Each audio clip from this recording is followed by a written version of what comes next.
At ngayon, buti nandun si Congressman Marcoleta. Si Congressman Marcoleta, in-explain niya. During the time of Belmonte, si Speaker Belmonte, pumasa. During the time of Speaker Lord, pumasa. During the time of Speaker Romualdez now, pumasa. Ano nangyayari sa Senado? Dinidedma. Yan ang sinabi ni Congressman Marcoleta. Ano ba talaga gusto niyo? Kaya pag si Congressman Marcoleta ay nagsasalita, sinisegue nila yung issue. Dinadala nila sa mga nakatakip na mukha. Doon nila binabato yung tanong. So ako po simple lang, ano ba talaga ang gusto niyo para matapos po tayo? Congressman Dante Marcoleta and former Congressman Guido Garbin were explaining at pinuputol, hindi binibigyan ng pagkakataon makatapos ng kanilang ipinapaliwanag, ay sabi ko, tapos na to. Wala na to, hindi na to para sa katotohanan. Iba lang hinahabol nitong hearing na ito. The Senate should look at themselves in the mirror. For the past few weeks, the House has been quiet. We've respected their opinions and decisions, and some of their statements have been very hurtful for a lot of congressmen. Kaso lang nakita niyo naman kami mga congressman, tinanggap po namin yon tahimik. Kaso lang hindi po namin, kaso lang maaminin ko po sa inyo, nasaktan po. Kunyari, nung sinabi po nung ilang senador na hindi nyo pwedeng ikumpara ang Senado sa Kongreso. Bakit hindi? Parehas po tayong bumubuo ng Congress. We're co-equal legislative branch. Just because ba they're elected national, mas mataas na sila kaysa sa amin. Minamaliit kami kasi distrito lang daw. Alam mo sa 24 senators, bilib ako talaga. Kahit nanonood po sila, bilib ako kay Robin Hood Padilla. Isipin mo, favor siya sa economic provision basta call us. Favor siya sa economic provision. At siya lang ang senador nag-file ng resolution ng federalism. Meaning to say, broad-minded si Senator Robin Hood Padilla. Kaya minsan tinawagan niya ako, kasi ako ang author ng RBH number 1, tinawagan niya ako. Ang sa kanya, federalism, yung akin, federalism. Pero ang problema, maraming dumidepensa, maraming gumukuha. Hindi kami natuloy. This is for everyone. This has to be asked, I think, regarding Senator Imis inquiry. You think it's simply meant to be a hatchet job against the Speaker? Yun po kaya talaga ang punto nito. It's hard to read the good senator's intentions, but my personal opinion is that it is a waste of time. It's not an academic because the Comelec has already stated its position for the PI to stop. So I think we would rather, but it would be better if the Senate focuses its time and attention dun sa RBH 6, if they're really intent and sincere to push for constitutional reforms.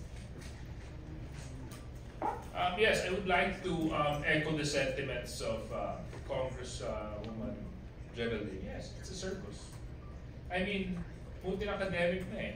Nag-rule na yung Comelec kahapon and bang, suspended na muna yung signatures. So technically, yung People's Initiative, wala na yun. So I mean, why have a hearing? Diba? Why don't we move forward already?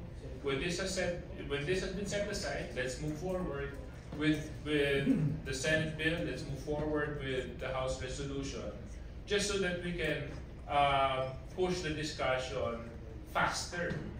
Kasi another stumbling block na naman to na ginawa ng Senate para umusad na naman yung discussion sa charter amendments. So I hope it's not a political strategy that they're employing to delay discussion on charter amendments, coming up with all sorts of reasons again to na di umano kaya ganito, di umano kaya ganyan. So sana sa akin, isipin na muna natin yung kalagayan ng ating bansa at pag-usapan natin yung talagang kinikailangan ng mamamayang Pilipino.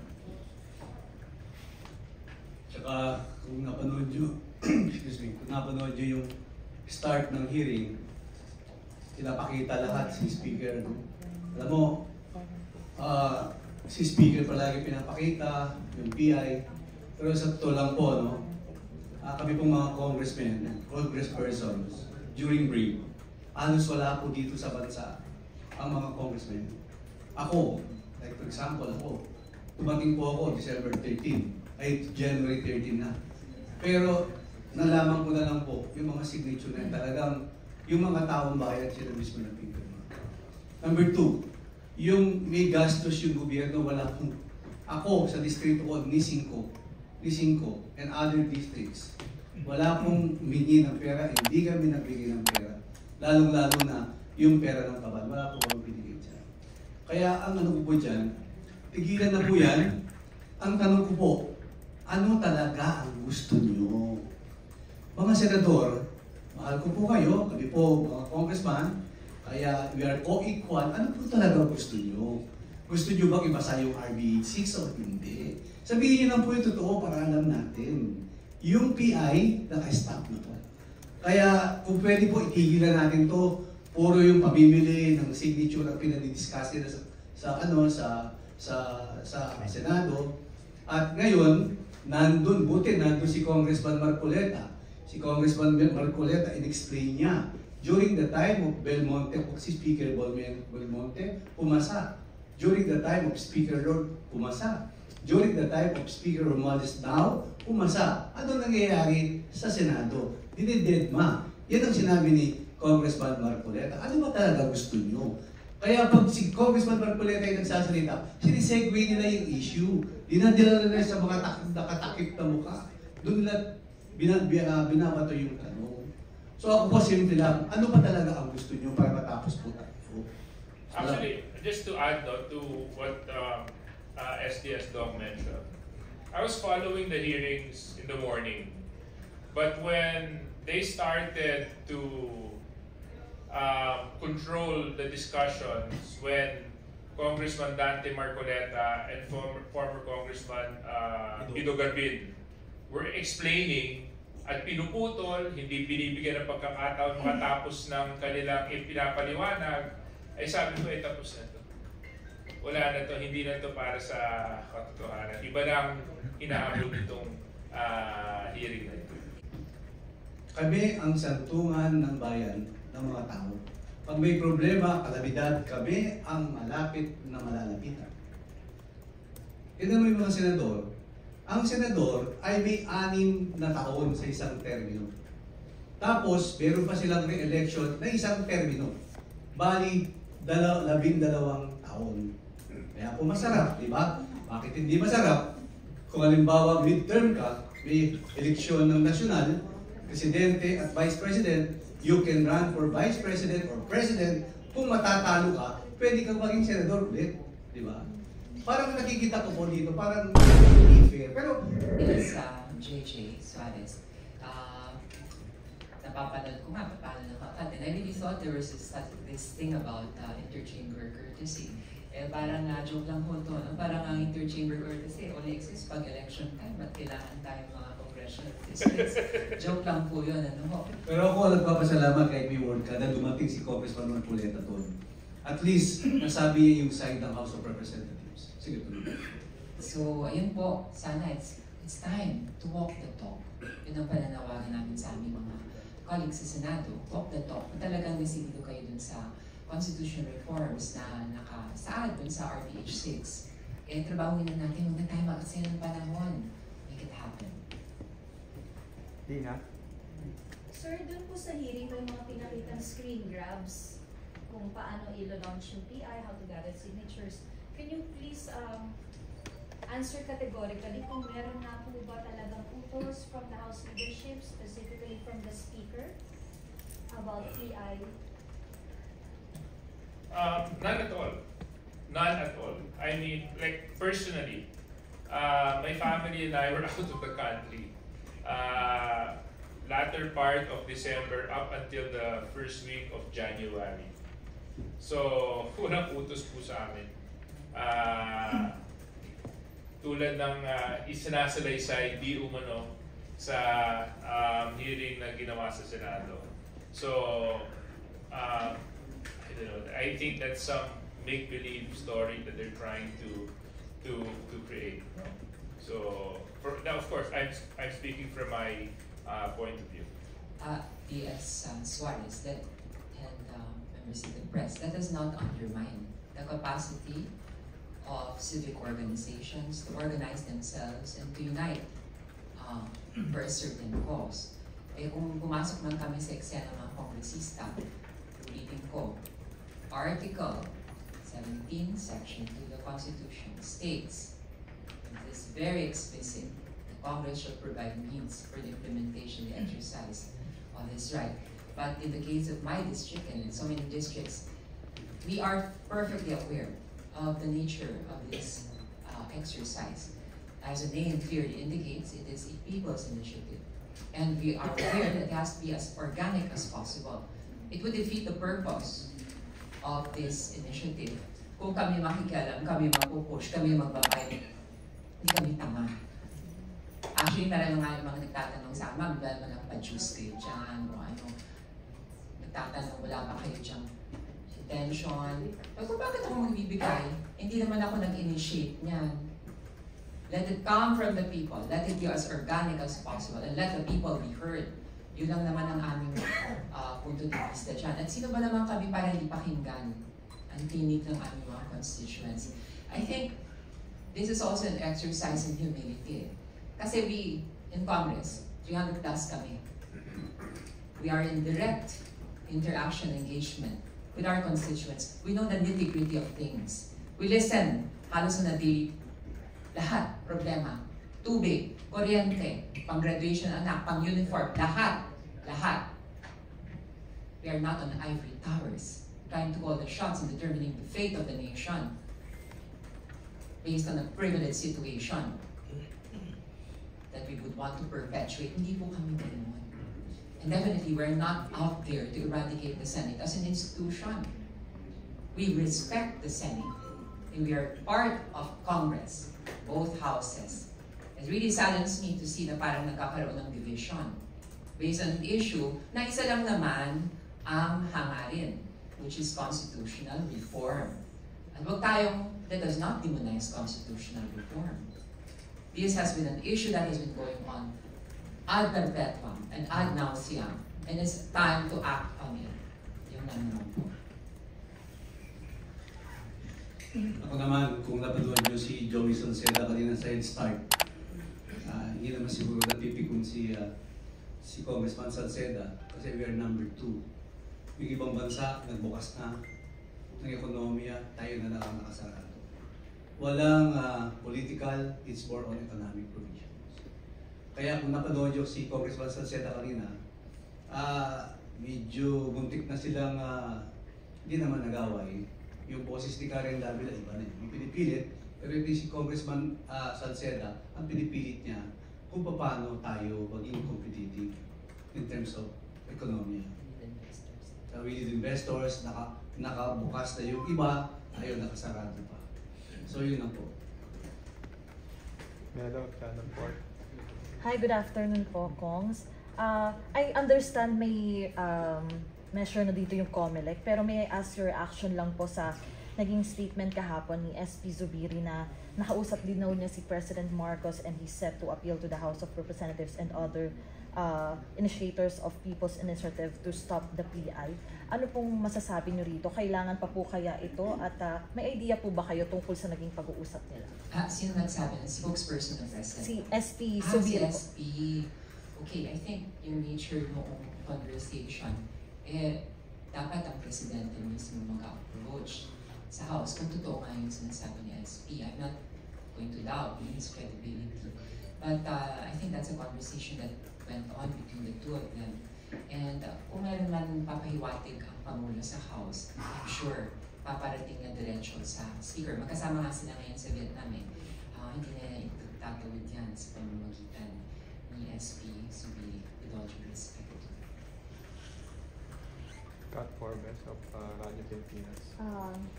Kongs, hindi po ba yung nangyayaring ito runs counter po doon sa Bagong Pilipinas nakaka-kick off lang po nung Sunday.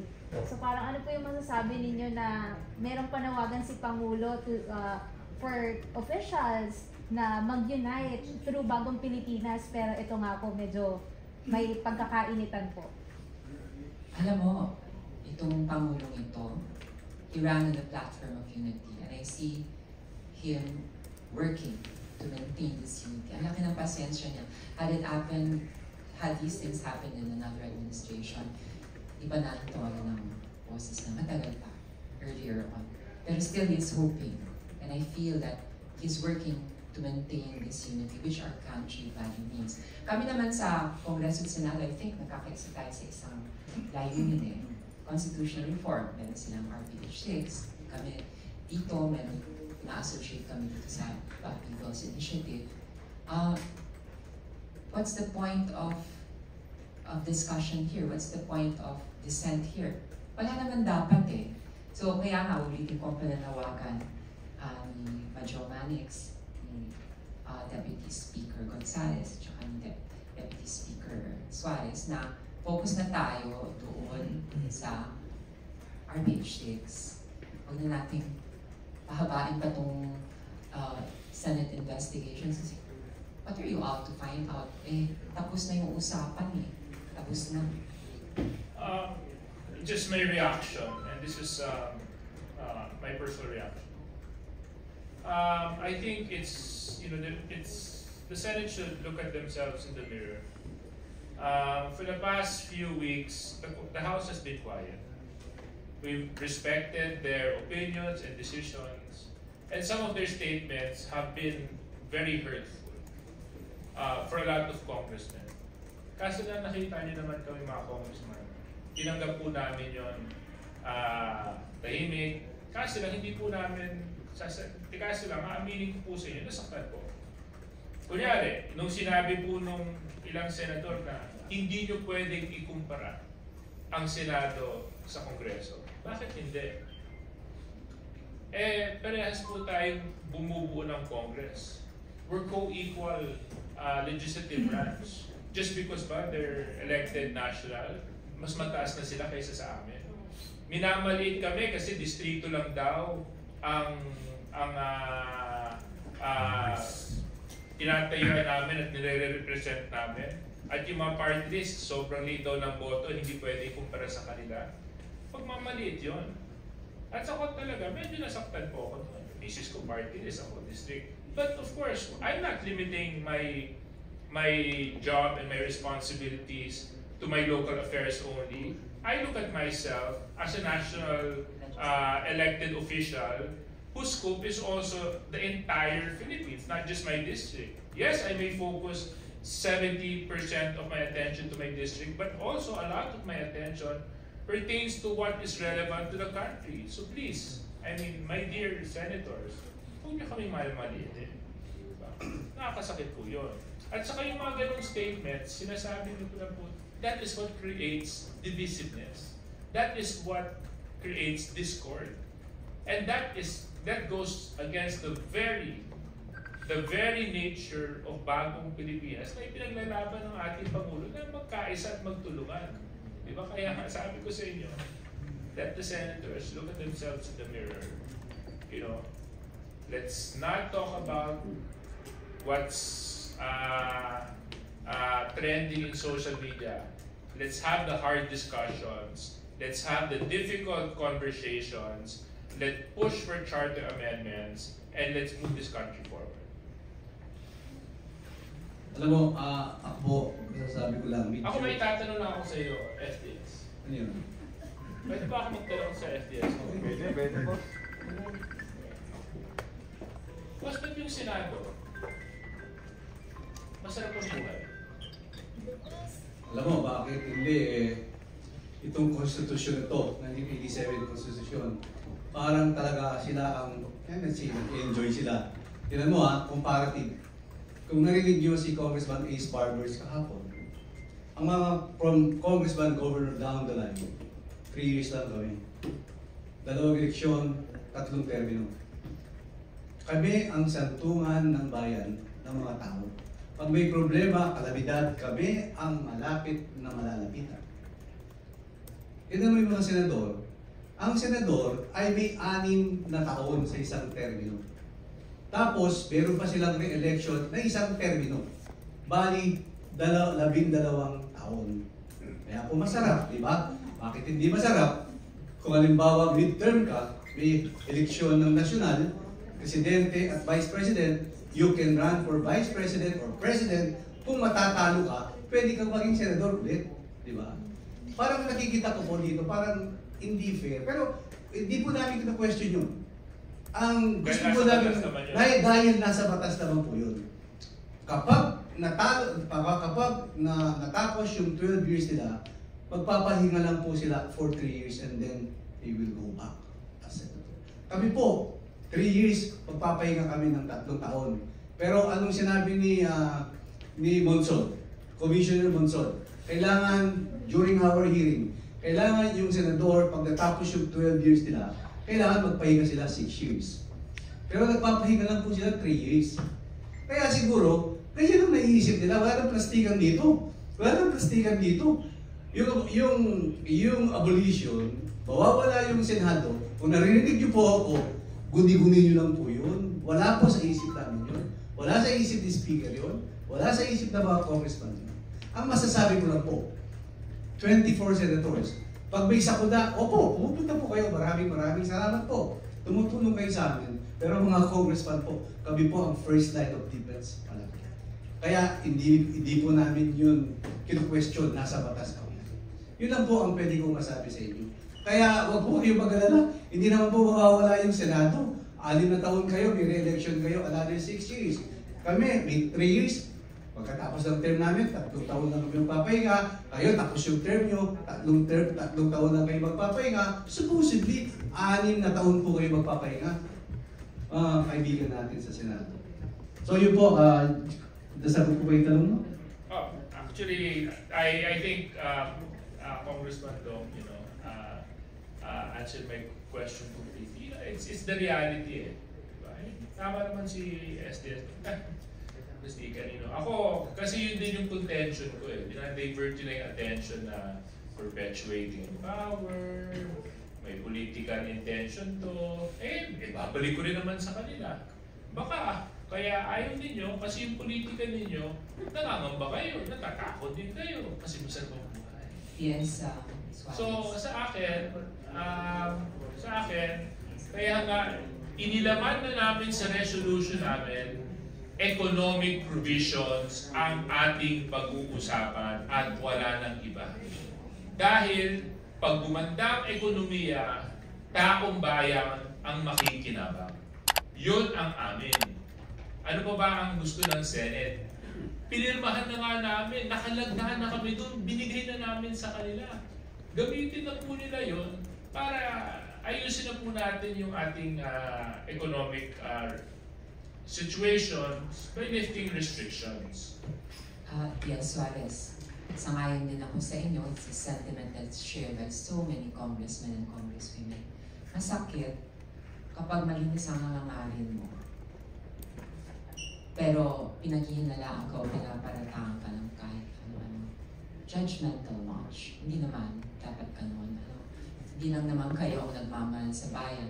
Hindi ko kayo, Senator, kami hamak na congressman lamang. Ganun mo ang iisipin niyo. Walang ganunan. Galangan lang po tayo. Nobody has an exclusive hold or a monopoly of love of country and respect for the Constitution.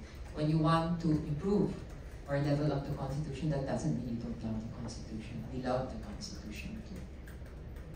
Ako naman na magtanong sa'yo kung JJDS. Yes, boss. Ikaw ba, nabasa mo yung Constitution?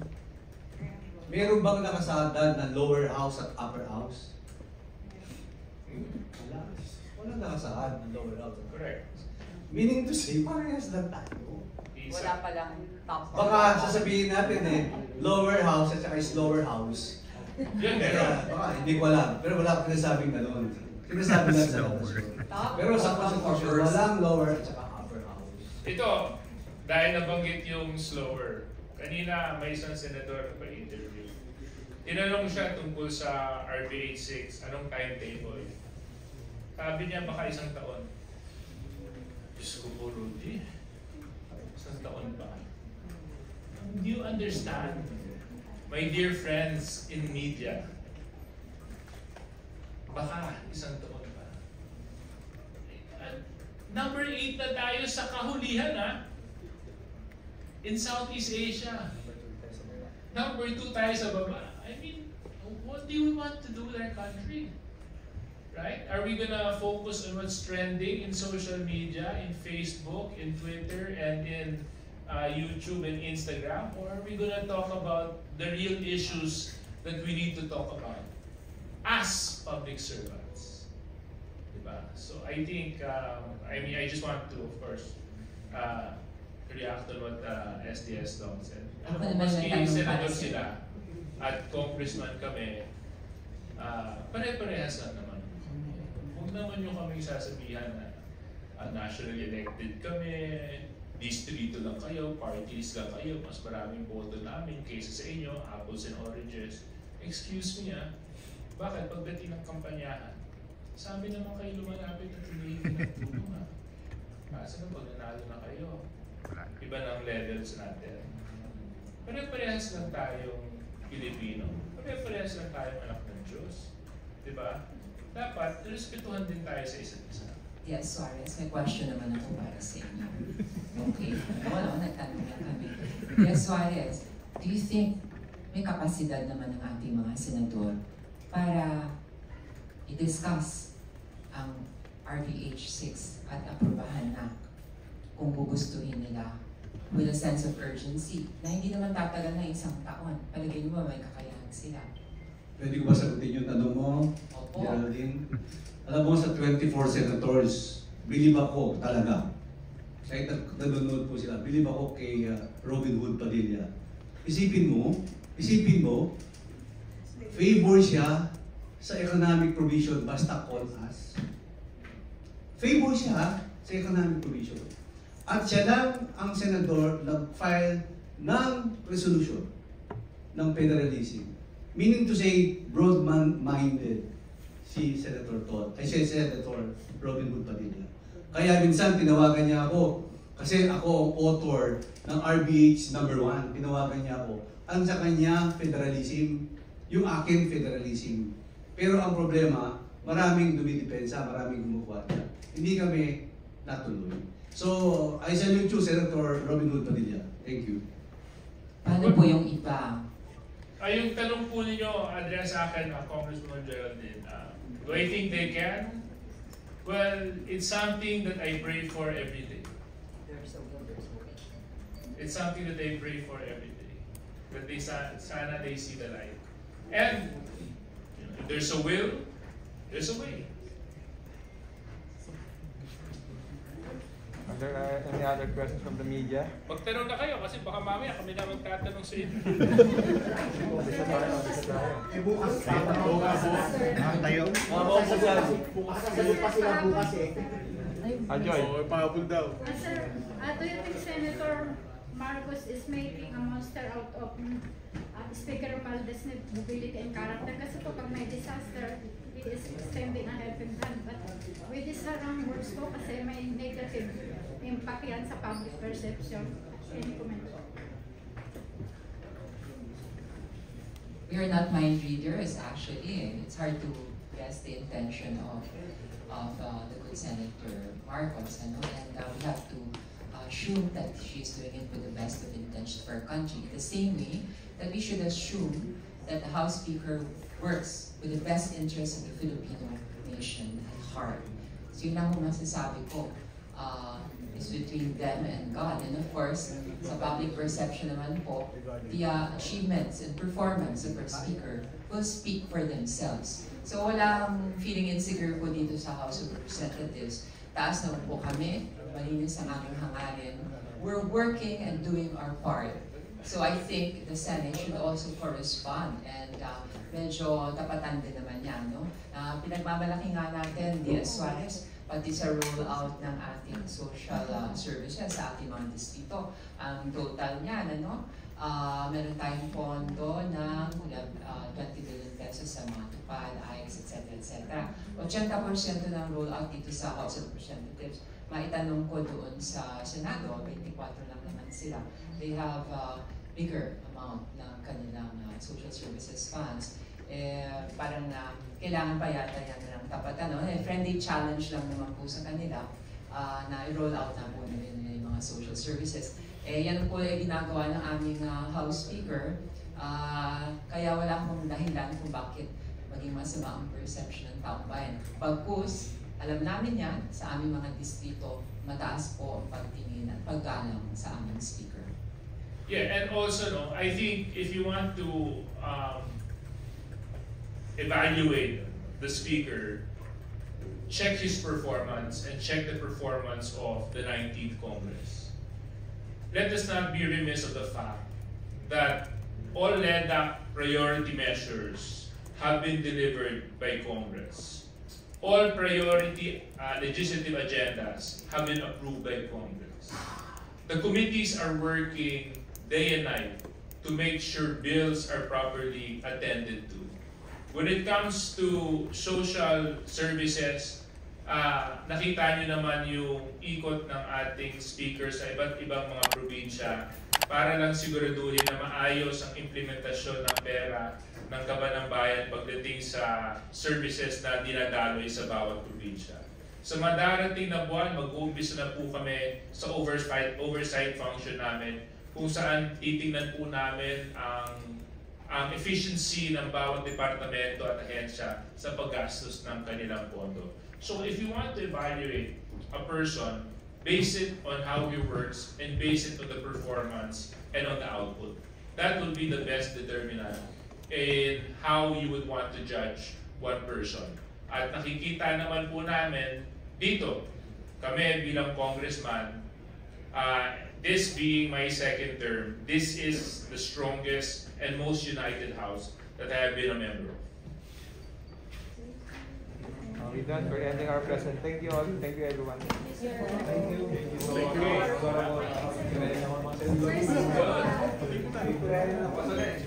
Bukas ulit at tinanggap na yung mga senador.